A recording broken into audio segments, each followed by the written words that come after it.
Olá, sejam todos bem-vindos a mais um encontro de estudos da nossa obra que estamos estudando nesse momento, dos bastidores da obsessão.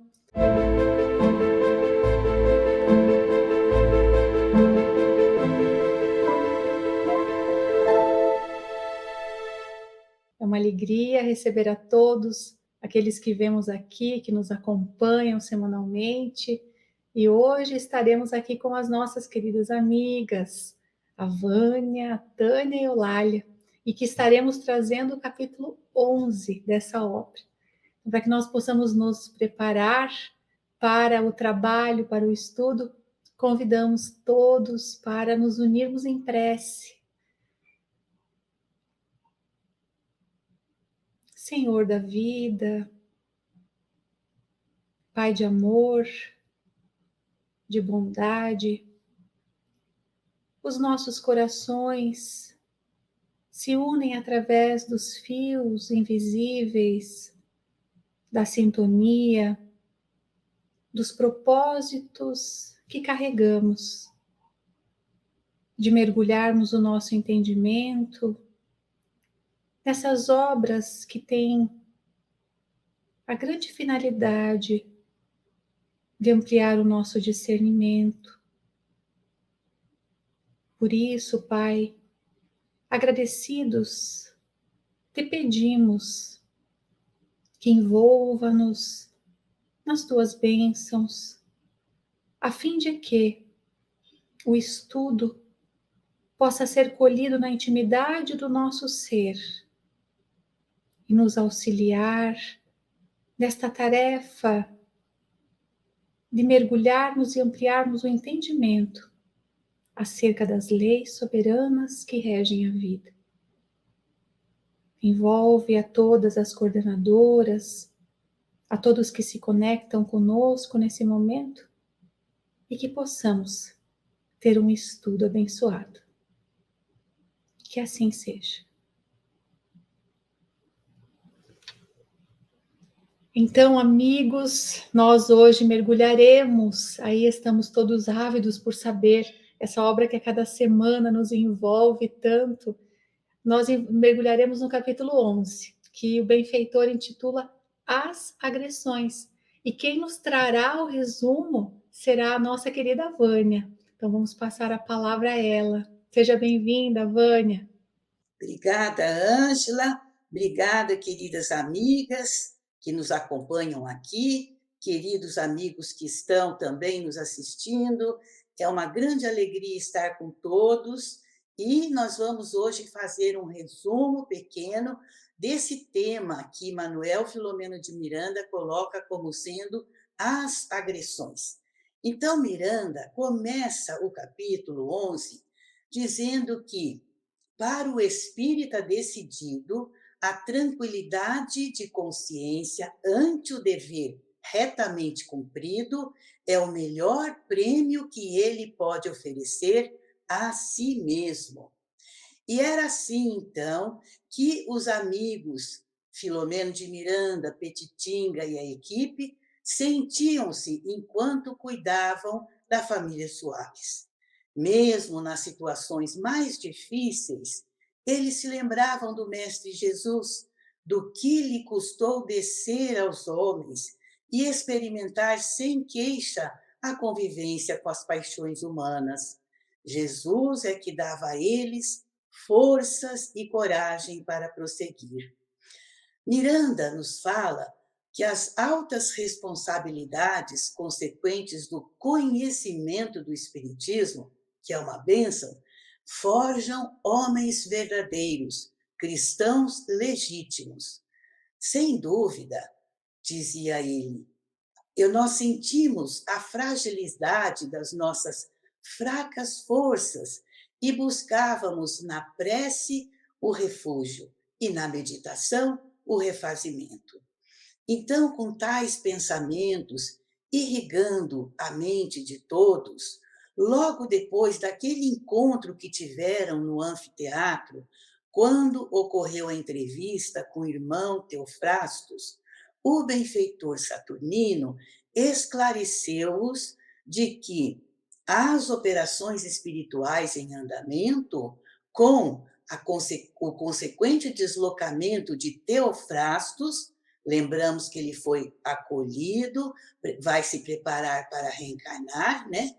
Então, Saturnino diz, em breve, esse afastamento se refletiria entre os demais componentes dos diversos grupos de espíritos infelizes ligados ao mal, de maneira negativa, e que logo que se refizessem do choque, arremeteriam violentos, tentando uma revanche injustificável. Então, convinha que todos se mantivessem nos padrões do Cristo. Uma semana depois, diz Miranda, começamos a experimentar, quase todos nós, os encarnados participantes do labor abençoado, singular melancolia e alguns traços de irritabilidade no comportamento. Nós não desconhecíamos, diz ele, que todo o processo de desobsessão, se a vigilância, a oração e o jejum moral são condições essenciais, o otimismo e o bom humor não podem ser deixados para trás. Mas eles estavam melancólicos. Contudo, eles experimentavam certas sombras psíquicas, investindo neles, insistentes, constantes. Então, eles foram convocados para uma reunião extraordinária pelo benfeitor Saturnino, que, com a palavra sempre pronta e luminosa, veio em socorro de todos. O venerável benfeitor alertou-os bondosamente, conclamando-os à resistência contra o mal e que as investidas da organização logo se fariam sentir, conforme era de se esperar. Quando terminou esta reunião, todos foram para casa, mas aí receberam um telefonema de Petitinga, convidando-os para ir até o lar dos Soares, porque havia ocorrido um infeliz acontecimento. Então, quando chegaram lá, encontraram os familiares muito apreensivos, porque o senhor Mateus foi submetido a delicada cirurgia de emergência. A dona Rosa, a mãe da família, esclareceu que recebeu informações de que seu marido, Mateus, foi levado às pressas para o hospital como vítima de uma cena de sangue. Ela não possuía detalhes que esclarecessem a situação.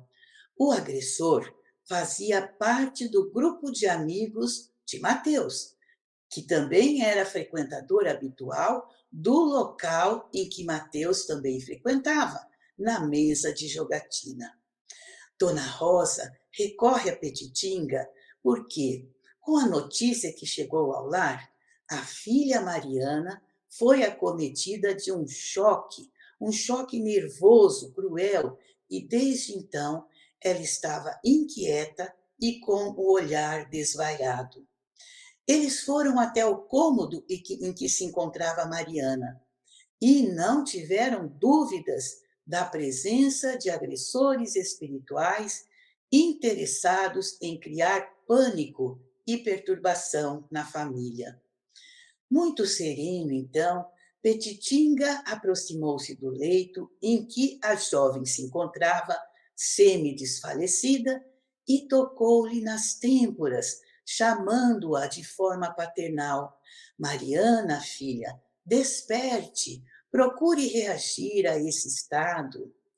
Não pôde continuar, porque a jovem ergueu-se de um salto e ficou de pé, em atitude desafiadora, desgrenhada, e avançou na direção de Petitinga com os punhos cerrados.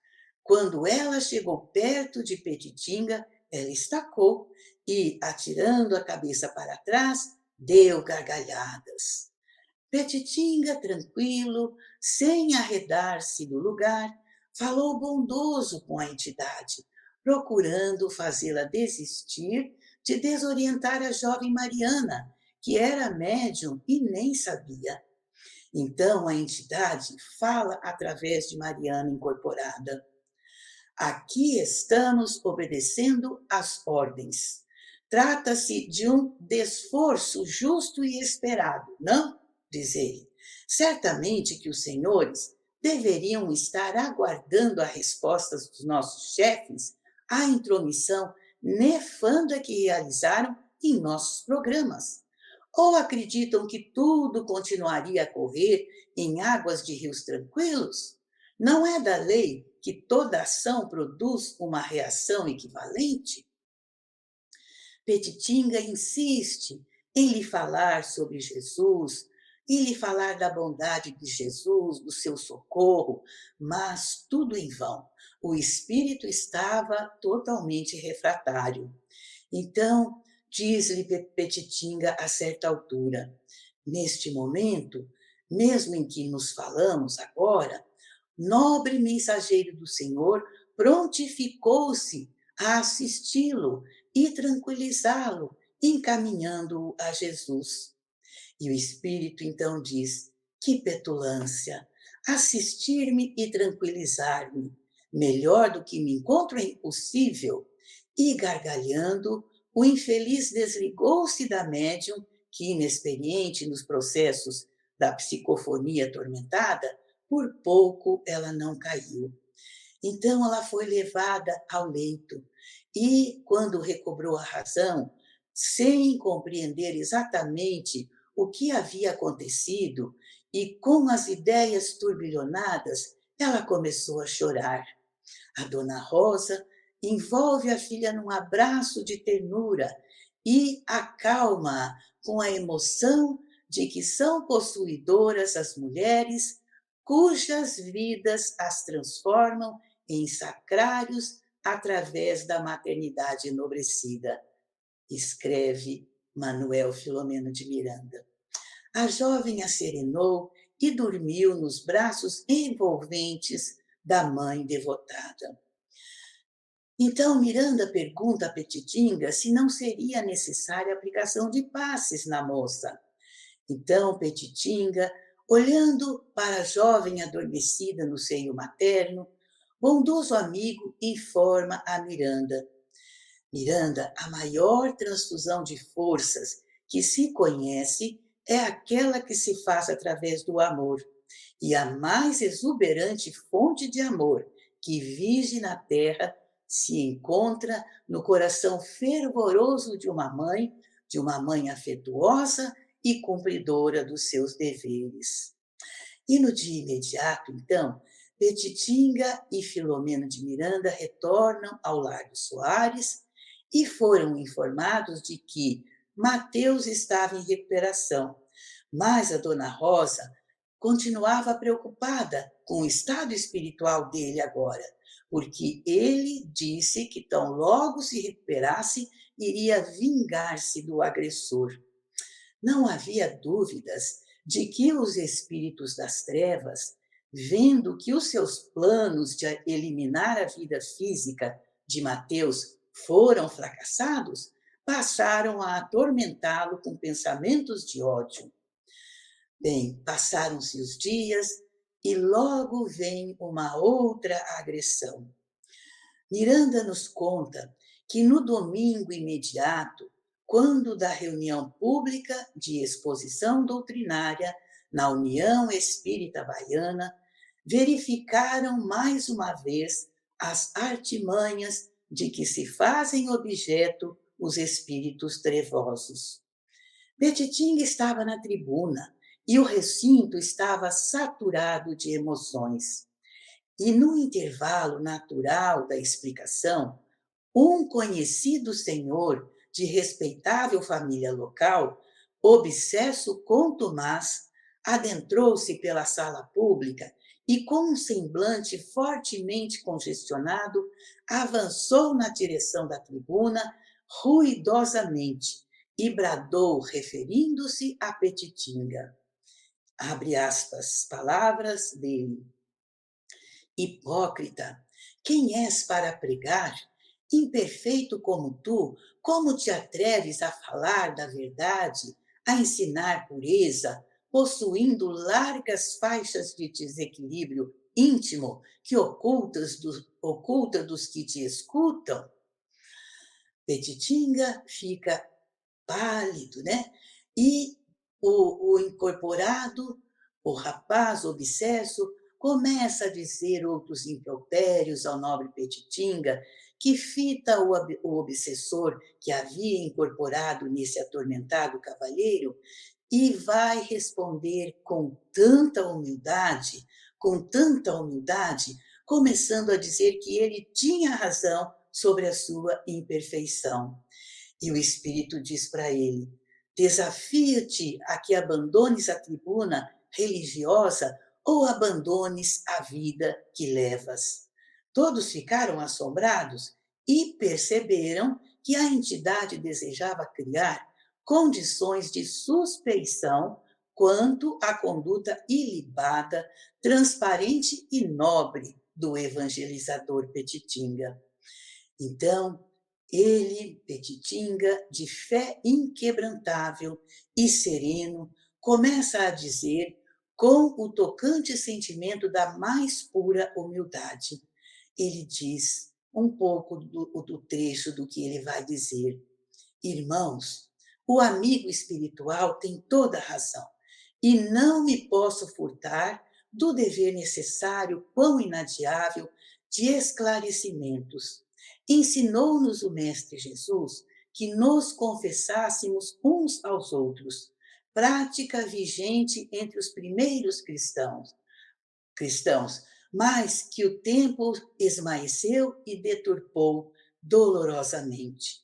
Nunca me atrevi, nunca experimentei coragem para dizer aos companheiros sobre as minhas próprias dificuldades. E Petitinga passa a confessar, entre aspas, com tanta humildade, as suas pequenas imperfeições, que termina dizendo: perdoa-me, Senhor, na imperfeição em que me demoro e ajuda-me na redenção que persigo. O auditório se comove, mas inesperadamente o perturbador espiritual se arroja no assoalho e, dominado por uma grande emotividade, ele falou: perdoa-me tu, a tua humildade vence-me a braveza, velhinho bom. Deus meu, blasfemo, o ódio gratuito cega-me. Perdoa-me, velhinho bom, e ajuda-me com a tua humildade a encontrar a mim mesmo, infeliz que eu sou. Tudo mentira, mendacidade inditosa a que me amarga os lábios. Ajuda-me, velhinho bom, na minha infelicidade.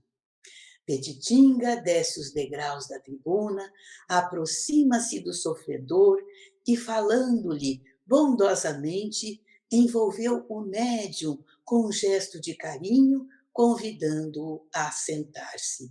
E diz: perdoa-nos, Senhor de nossas vidas. E ele estava com um discreto pranto. E, levantando a voz, ele diz: oremos todos a Jesus pelo nosso irmão sofredor e por todos nós, os sofredores. Seria este o resumo do capítulo 11, meus irmãos.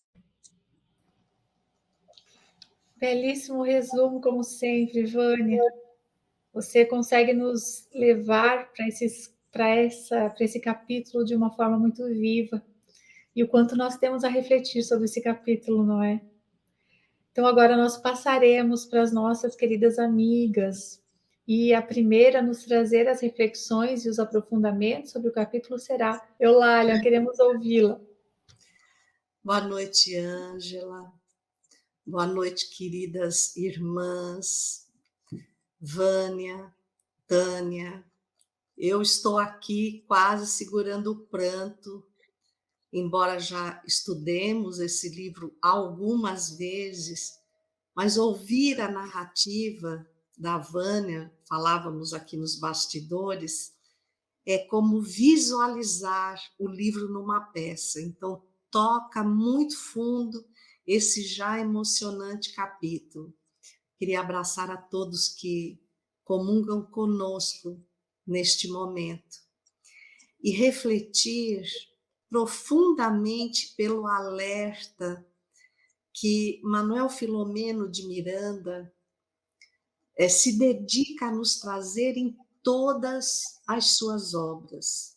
Porque nós dizemos assim, Manuel Filomeno de Miranda é um especialista na obsessão, desobsessão, na apresentação da mediunidade, mas nós precisamos olhar de frente para o alerta de cada obra de Manuel Filomeno de Miranda. Não tem uma que eu não me lembre da passagem da transfiguração de Jesus no Monte Tabor.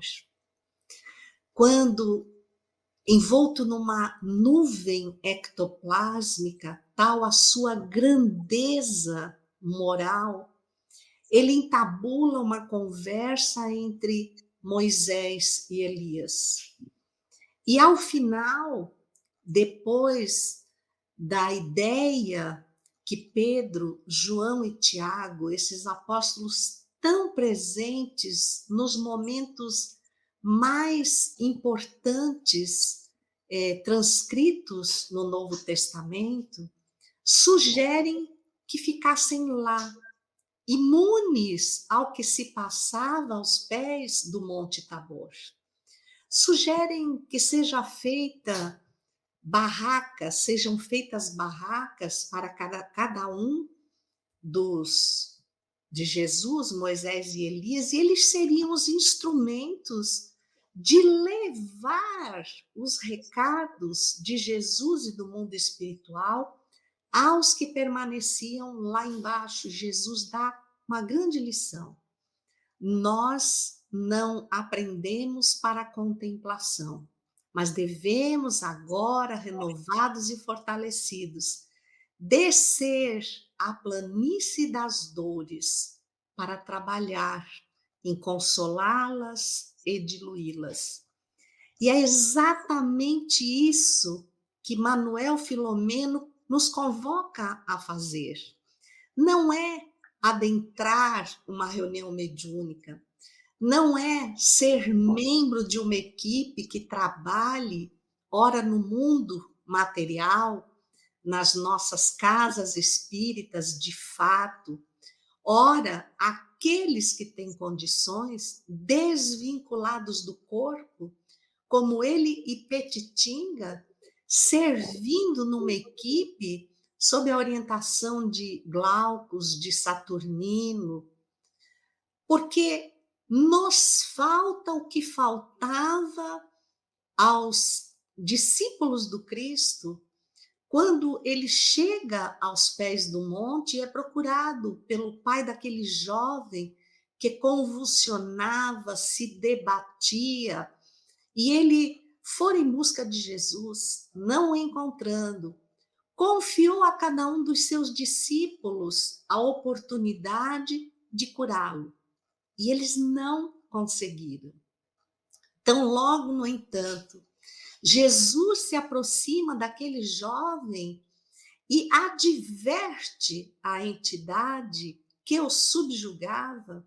Ela se afasta, aquele jovem queda-se, nos lembrando a própria Mariana, e por fim ergue-se, aparentemente normal. Por que eu digo aparentemente? Porque a obsessão estabelece-se através de uma sintonia moral.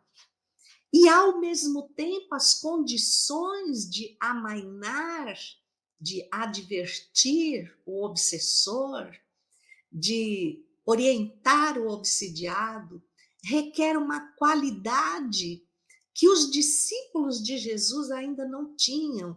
É quando eles lhe perguntam: por que tu consegues e nós não? E ele responde: porque para essa categoria de espíritos é indispensável jejum e oração. claro que, habituados ao plano material, nós entendemos o jejum como algo de não comer, mas era um jejum moral, não fazer, não se permitir contaminar. Claro, eles adentraram um local, um verdadeiro teatro de horrores, onde Teofrastos fazia questão de demonstrar o seu poder na caratonha que impunha e nos espíritos que o cercavam, que atemorizavam a multidão, porque nenhum deles conseguira estabelecer o jejum moral. Então, Saturnino faz a advertência de que, quando dessem conta de que o líder tinha sido retirado, e por quem e para quê, a revolta a qual eles estavam acostumados e o único meio que conheciam para defender aquilo que julgavam os seus direitos, as suas propriedades, seria muito agressivo. E, obviamente, encharcaria o psiquismo desses trabalhadores devotados, colocando aí, ressaltando a condição de Petitinga e Manuel Filomeno de Miranda, ainda reencarnados à época. Isso nos faz a advertência de que, quando trabalhadores espíritas desejamos compor as equipes nas reuniões mediúnicas e acreditamos que estamos blindados pelo mundo espiritual, que a nossa vida dentro da casa espírita não tem nada a ver com a nossa vida fora da casa espírita, que o fato de sermos assíduos às reuniões é suficiente para erigir uma muralha de proteção e assim nos permitir lidar, admoestar, advertir qualquer tipo de espírito que se apresente. Ainda hoje falávamos na nossa casa espírita que cada um de nós vive mergulhado numa bolha que lhe é própria e que nada mais representa do que a nossa aura, a nossa psicosfera, as energias que exalamos a cada minuto da nossa existência, dentro, fora da casa, dormindo, acordados, e que é para o mundo espiritual tão material quanto tudo que nos cerca neste momento. É a nossa verdadeira carteira de identidade que adverte já aos espíritos quais deles se afinizam mais conosco. E não existe ninguém que não tenha pendências morais graves. Então, ele nos faz a advertência de que estamos mergulhados na beleza do Espiritismo. Ele vai citando de forma ímpar o que é o Espiritismo, e isso também nos emocionou profundamente. Praia de paz, na qual repousam em dinâmica feliz os nautas aflitos e cansados do trânsito difícil no mar das lutas carnais. Santuário de refazimento através da prece edificante. Hospital para os trânsfugas do dever. Colo de mãe generosa e amparo da orfandade. Abrigo da velhice, portal que logo abrirá de par em par a aduana da imortalidade. E ele vai citando primeiro a grandeza do Espiritismo, muito frequentado, pouco estudado e compreendido. Por isso somos ainda aqueles náufragos com uma bússola excepcional diante de nós, mas sem bem saber como utilizá-la para minimizarmos os obstáculos do caminho, para nos fortalecermos como o guia que anda no solo que ele reconhece. E não é Jesus o guia e modelo da humanidade? Manuel Filomeno de Miranda não tem essa grandeza de dizer o quanto Jesus sofreu no simples ato de se preparar para mergulhar nas densas nuvens ou no denso psiquismo planetário. E eu considero que este capítulo precisa ser lido, relido, guardado, e a partir dele buscarmos essa grandeza de esclarecimentos que o Espiritismo nos apresenta, como nos ensinar a domar as nossas más inclinações. Busquemos o Evangelho no seu capítulo 17, sede perfeitos, no item 3, o homem de bem, 4, os bons espíritas, ali incluído reconhece-se o verdadeiro, aquele que conhece o Espiritismo e que traz esse aprendizado para modificar o seu padrão moral, motivo pelo qual todos nós estamos aqui na Terra. Motivo pelo qual nós temos nos descuidado de configurar melhor a nossa casa mental, avaliar as nossas atitudes como medida protetiva para o nosso lar. Joana de Ângeles, no primeiro livro Messe de Amor, na penúltima lição, Jesus Contigo, nos fala que um lar que se reserva ao evangelho no lar, que comunga a família junto aos benfeitores espirituais, é uma luz que se estende nos arredores onde se situa.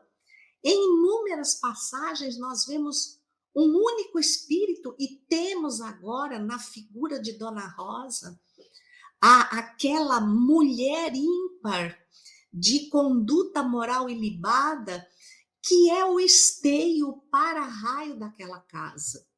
E Manuel Filomeno de Miranda nos surpreende a cada obra, porque parece que ele assistiu os noticiários e imediatamente nos enviou os alertas. Este momento, porque desde que, como diz o capítulo 18 de A Gênese, na mensagem do Dr. Derry, a humanidade que conglomera encarnados e desencarnados sofre contragolpe uma da outra. Então, aquilo que os desencarnados fazem nos inspiram e vice-versa.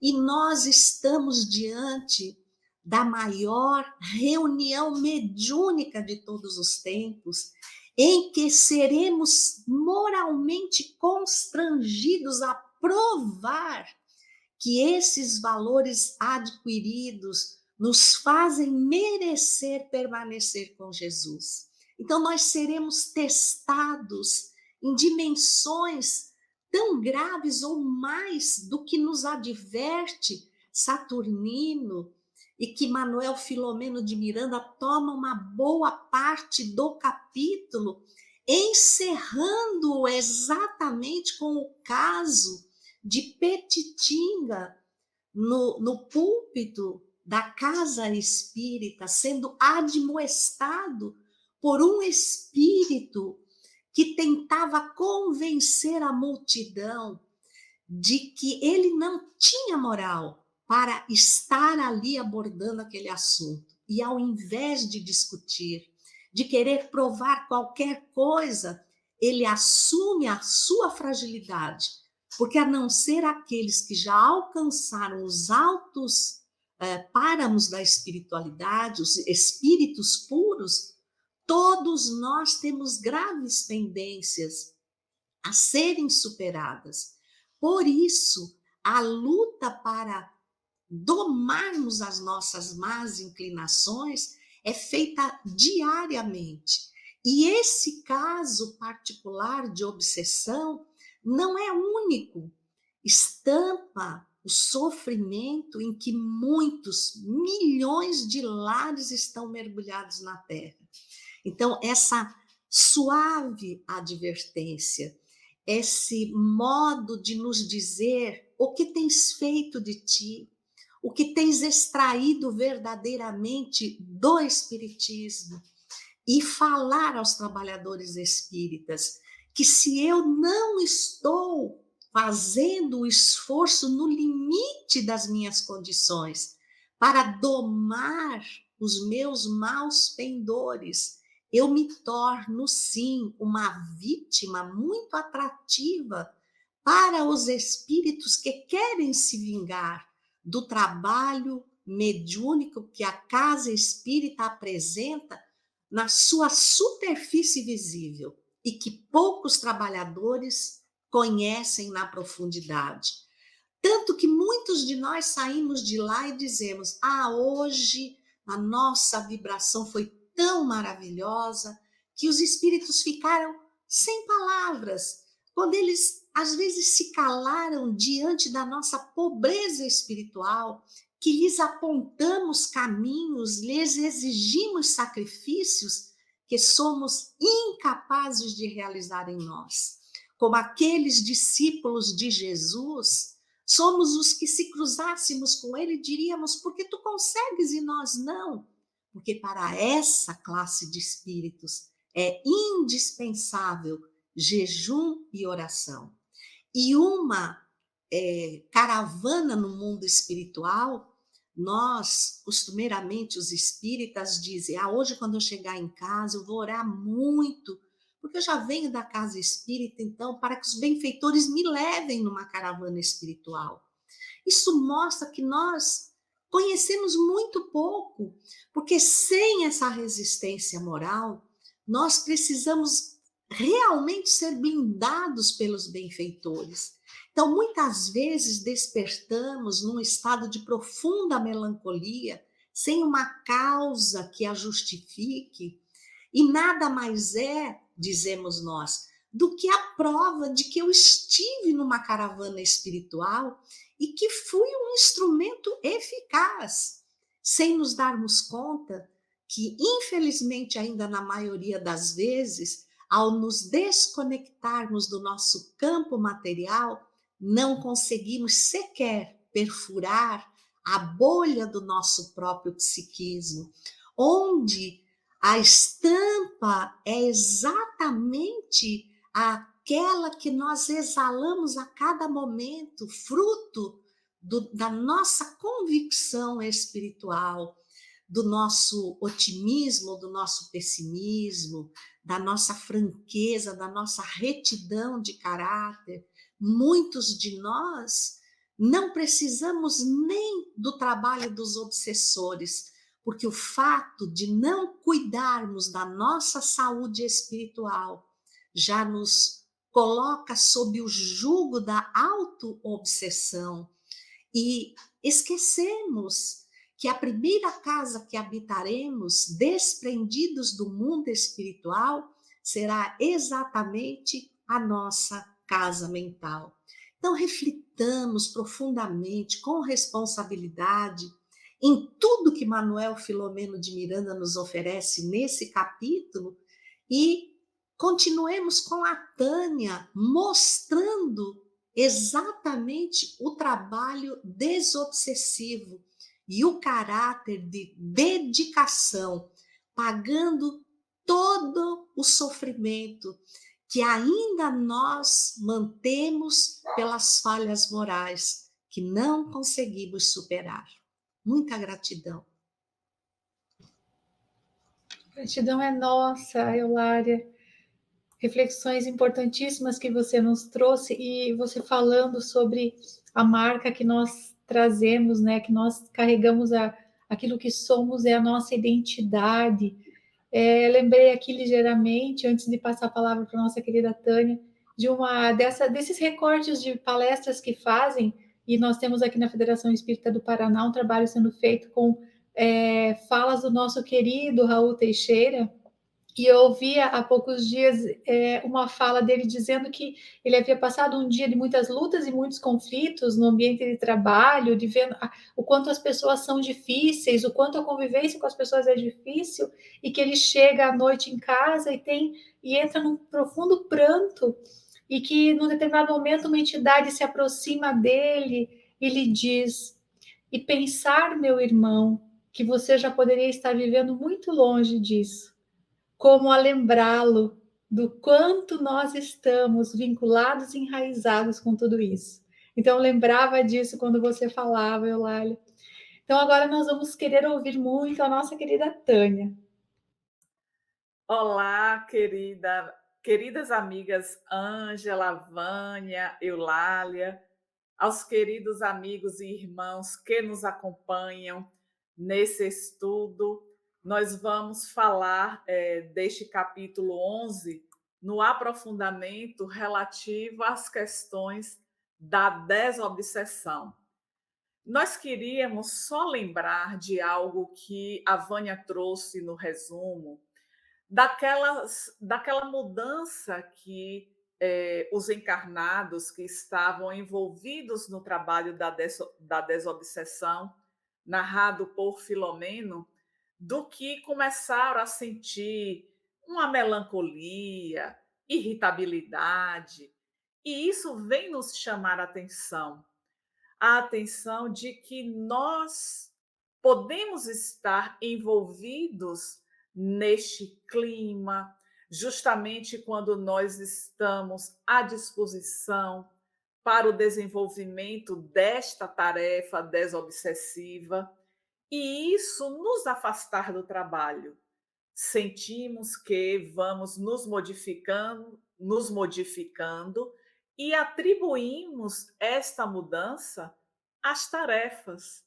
E, momentaneamente, por estar achando essa mudança mais acentuada em nós, nos afastamos para um pseudo-tratamento, quando, na verdade, é o outro lado que está tentando investir para que este afastamento ele aconteça e nós demovamos o nosso propósito de servir.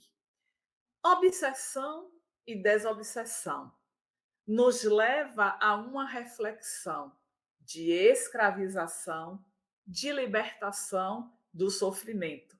Porque quando estamos imersos no processo obsessivo, há uma escravização. E quando a desobsessão chega, é o momento da nossa libertação. E aí vamos pensar a que ponto de subjugação podemos chegar quando somos atormentados, seja por um indivíduo, seja por espíritos, em gradações, conforme o próprio Allan Kardec pontua para nós no Livro dos Médiuns, capítulo 23º, que é intitulado Das Obsessões, da sutil até a subjugação. Então, esses pensamentos viciados, a mente subjugada à escravização das paixões, são os caminhos que nós escolhemos, muitas vezes deixando passar as oportunidades que surgem para a modificação do nosso clima mental. E daí vamos nos comprometer cada vez mais com esta sombra que aproxima os nossos desafetos, que hoje vem fazer as suas cobranças. Então, na qualidade do pensamento que emitimos, que cultivamos, que recebemos do outro, aceitando-os ou não, está a saúde, está a doença, está a paz, está o desequilíbrio. Então, de acordo com o que nós estamos pensando, serão as nossas companhias espirituais. Daí nós vamos ao capítulo 175 do livro Pão Nosso, quando Emmanuel escreve que no tratamento das obsessões, este tratamento ele não é um trabalho excêntrico em nossos círculos da fé. O tratamento constitui simplesmente a nossa oportunidade, continuidade de esforço de salvação a todos aqueles que estão envolvidos neste processo e que as mãos de Jesus iniciaram quando nós temos as narrativas deste processo de desobsessão. Antes de Jesus, o que acontecia com aquelas pessoas que não se sabia do que acontecia? Elas eram tidas como pessoas loucas, as famílias, muitas vezes os familiares, afastavam essas pessoas do convívio social, porque não se tinha ideia do que acontecia com elas, com a sua mudança de comportamento. Então, por receio, pelo falatório, a família costumava afastar aquele que eles eram nominados de loucos, mas que, na verdade, nós sabemos que eram as influências espirituais que chegavam até eles e a instalação do processo de obsessão. E aí, o que foi que fez Jesus? Quando esteve aqui, nos traz a lição do amor como remédio para o tratamento, para a libertação dos doentes que traziam como sofrimento da alma esse processo obsessivo. E é interessante que, à época de Jesus, os familiares que tinham algum membro que era tido como loucos, ouvindo falar deste magnetismo que era expresso por Jesus, levavam os seus familiares para que Jesus curasse daquele estado. E eu achei interessante Eulália trazer a abordagem de Jesus quando desce do Tabor, porque eu tinha exatamente pensado também nessa circunstância. A benfeitora Amélia Rodrigues, ela traz o relato desta situação no livro Primícias do Reino, no capítulo que é intitulado O Tabor e a Planície. E é justamente nessa descida do Tabor, quando Jesus está com Pedro, Tiago e João, que ele observa Jesus um certo movimento e falas de alguns dos seus discípulos que tentavam ajudar a um jovem que estava passando por este processo obsessivo. E aí ouve a voz de Judas que dizia: afasta-te, Satanás. Tadeu também falou: filho das trevas, abandona a tua vítima. E aí vem Natanael que fala: decaído, imundo, eu te ordeno que saias, largue este jovem. E com isso, com esta fala dos discípulos, é claro que aquela época, como na atualidade, tudo que vai chamando a atenção vai fazendo com que as pessoas se aproximem, curiosas, e chega um momento que perguntam: onde está Jesus que não vem nos socorrer neste momento? Isso foi Simão o Zelote que fez a indagação. E aí o mestre vai chegando, os discípulos se entreolham e mostram a sua ansiedade, porque não conseguiram tirar aquele espírito imundo, trazer a cura. E Jesus, olhando aquele jovem, olha para o pai e, neste olhar compassivo para o pai, pergunta o que acontece e o pai diz: mestre, cura o meu filho, porque os teus discípulos, eles não tiveram condições de operar a cura. E aquele olhar firme de Jesus para o jovem que estava realmente sendo obsediado, fala para que ele se afaste, para que o espírito se afaste.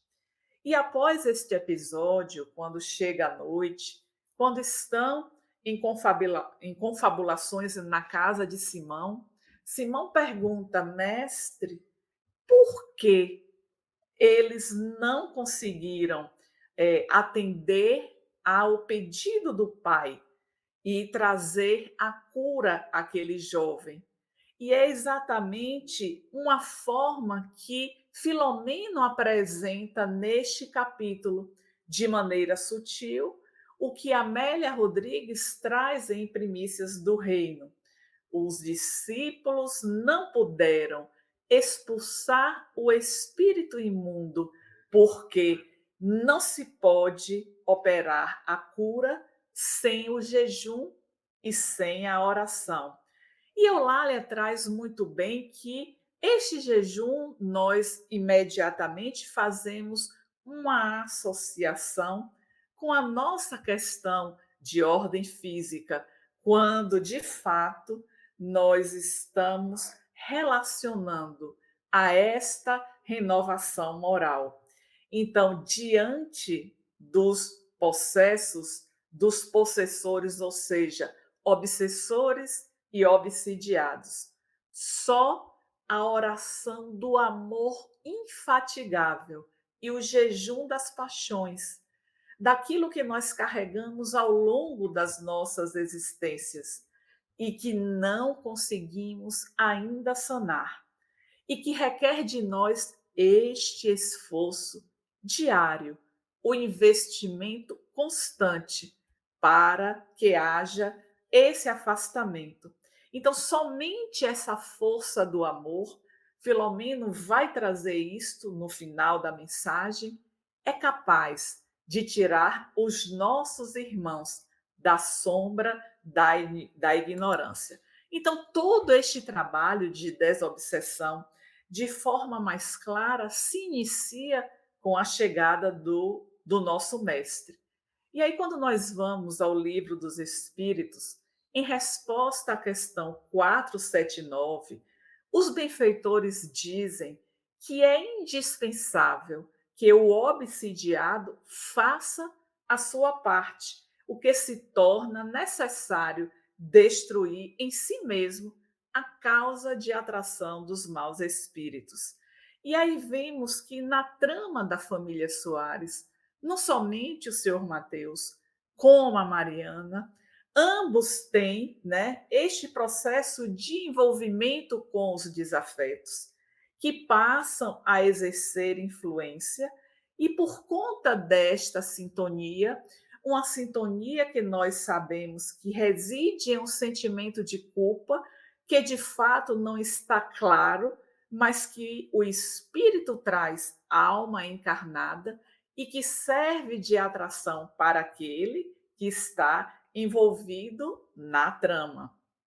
Então, todas essas mazelas que nós carregamos ao longo de muitos anos, de muitos séculos, nós sabemos que extrair, extirpá-la de nós, não se dá de uma hora para outra.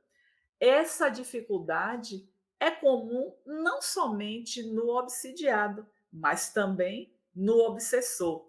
Então, o trabalho da desobsessão, ele precisa ser um trabalho conjunto.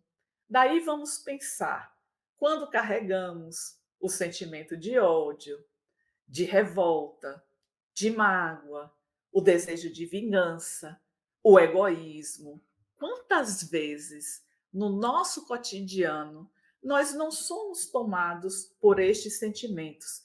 Sentimentos que podemos dizer, talvez tenham sido cultivados há muitos séculos, mas que somente serão transformados se nós nos colocarmos à disposição para este investimento, e que seremos mais conquistados à transformação pela força do amor, a transformação moral, que é a meta de todos nós, especialmente aqueles que são os trabalhadores que se dedicam à tarefa da desobsessão. Daí nos recordamos que no livro Sementeira da Fraternidade, é um livro que é de autoria de diversos espíritos, através do nosso querido Divaldo Franco, da psicografia. No capítulo 5, Filomeno coloca que, seja qual for o resultado utilizado no tratamento das obsessões, somente o obsidiado pode oferecer o indispensável requisito para a própria saúde. E aí Filomeno assinala a reforma íntima. Então, para termos condições de trabalhar nessa tarefa, é necessário que apliquemos de início a nós mesmos todas essas lições que nós tentamos levar, transmitir para o que está recebendo o atendimento. Outro aspecto importante para o tratamento das obsessões é a vontade. Então, deve-se esclarecer o obsidiado desta vontade firme de sair daquele ponto. É claro que no transcorrer desta obra, com o investimento do mundo espiritual e de Filomeno de Miranda, junto com José Petitinga, ainda encarnados, há todo um esforço junto à família Soares para que despertem a vontade de sair daquela condição. Inclusive, nós vemos que o impulso do senhor Mateus, frente à agressão sofrida, era de seguir adiante com a denúncia, e que nos capítulos que se seguem, nós vamos perceber que ele demove a ideia de continuar investindo para que seja punido o seu agressor. Quem mobilizou esta mudança em seu Mateus? A ação da espiritualidade, a ação dos encarnados, mas, sobretudo, a sua vontade, que é justamente a primeira providência no sentido de mudar a direção dos pensamentos, a direção das ações, e tudo isso vai possibilitar a mudança do estado mental. Quando, digamos, nós vivemos algo que está a nos machucar, que nos provocou uma ferida, não devemos passar as 24 horas com foco naquele aspecto negativo que estamos vivendo. Então, se o nosso pensamento ele gira em torno da ferida, se eu não aciono a vontade para a mudança desse padrão de pensamento, eu ficarei com aquela ideia fixa, e isso vai promover a atração daqueles que não estão interessados na nossa recuperação e de estar incutindo em nós: não, é isso mesmo, você foi machucada, vá, se vingue. Então essas ideias começam a fluir, e se acolhemos as ideias, a sintonia ela vai ser estabelecida. Então, para sair deste padrão de pensamento, é necessário que acionemos a vontade. Este é um grande recurso no tratamento das obsessões. Daí vamos tentar substituir todas essas reflexões depressivas, as reflexões mórbidas, que trazem para nós esses pensamentos de tédio, a tristeza, tudo isso tentar modificar com padrões que venham trazer, padrões de pensamento que nos tragam a harmonia, o controle, e trazendo, resgatando a vontade para que haja esse equilíbrio da energia mental. E compete a cada um de nós fazer a escolha, a opção. Mas o caminho que vamos escolher, seu Mateus fez a escolha por um caminho inicialmente, vai depender da vontade. Inicialmente, nós somos tomados pela vontade de estar devolvendo aquela ofensa, aquela agressão. Mas quando fazemos o silêncio, quando nós buscamos os recursos, dentre eles a oração, nós vamos angariando para o nosso entorno a presença dos amigos espirituais que vão estar nos auxiliando a manter aquele padrão. Sabemos que não é fácil, mas que é possível desde quando passemos a investir. E aí também trazemos um livro, que é um livro mais antigo da benfeitora Joana de Ângeles, Florações Evangélicas. No capítulo 51, ela vai estar dizendo para nós: recorre aos recursos espíritas, ora e ora sempre, para adquirires a resistência contra o mal, que infelizmente ainda reside em nosso mundo íntimo. Ela também nos faz um convite para a conversa nobre, porque as boas palavras, elas são capazes de renovar as nossas disposições espirituais. Também ela nos recomenda utilizar o recurso do passe, que vai permitir a rearticulação das nossas forças em desalinho. Observamos neste capítulo que Petitinga faz uso deste recurso quando Mariana se encontra naquela condição, e em diversos capítulos desta obra, como outras de Filomeno de Miranda, os recursos magnéticos eles são utilizados para poder promover a reenergização. Inclusive, porque o próprio Filomeno destaca que essas energias deletérias, elas ficam impregnadas e tem-se a necessidade da aplicação da boa energia para poder retirar aquelas que são colocadas pelos espíritos que estão a obsidiar. A benfeitora Joana de Ângeles, neste capítulo dos Florações Evangélicas, também nos fala da água fluidificada, o quanto ela é importante para a harmonia das nossas células que estão em desalinho. E vai dizer, por fim, do bom serviço, que é o trabalho no bem. O quanto no tratamento das obsessões, aquele que está sendo obsidiado, que se modifica, que passa a também desenvolver atividades, o quanto ele será beneficiado.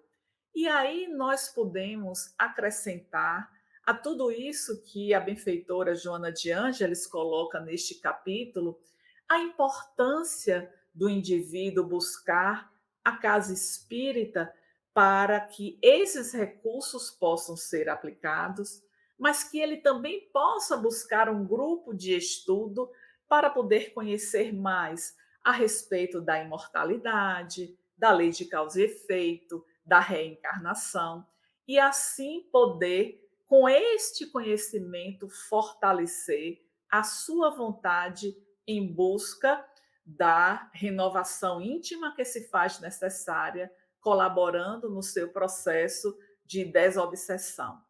Sabemos que todo trabalho de desobsessão demanda tempo.